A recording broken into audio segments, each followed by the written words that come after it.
আমি আপনাদের সবাইকে ধন্যবাদ জানাই। কঠিন এই সময়ে আপনারা সবাই অপরিসীম ধৈর্যের পরিচয় দিয়েছেন। ধন্যবাদ জানাই দেশের রাজনৈতিক দলের নেতৃবৃন্দকে। তারা তাদের কর্মীদের শান্ত থাকার আহ্বান জানিয়েছেন।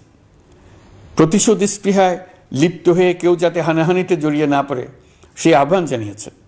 আপনাদের সবাই এই আহ্বানে সাড়া দিয়েছেন।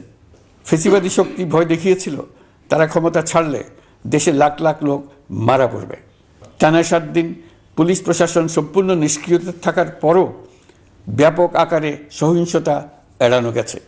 আমরা যখন দায়িত্ব গ্রহণ করি বাংলাদেশ তখন সম্পূর্ণ অরক্ষিত একটা দেশ। এই সময় ধর্মীয় সংখ্যালঘুদের মধ্যে অহেতুক আতঙ্ক ছড়ানোর চেষ্টা করা হয়েছে। কয়েকটি ক্ষেত্রে তারা সহিংসতারও শিকার হয়েছেন।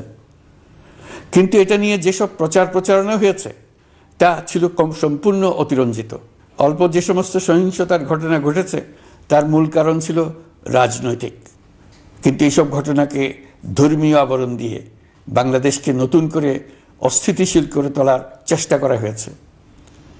আপনাদের সবার সহযোগিতায় আমরা দৃঢ়ভাবে এই পরিস্থিতি সামাল দিয়েছি। আমাদের দায়িত্ব গ্রহণের 2 মাসের মাথায় দেশের দুর্গাপূজা উদযাপিত হয়েছে প্রায় 32,000 পূজা মণ্ডপে। দুর্গাপূজা উপলক্ষে নির্বাহী আদেশে একদিন অতিরিক্ত ছুটি ঘোষণা করা হয়, যা উৎসবের আমেজকে অনেক গুণ বাড়িয়ে দেয়।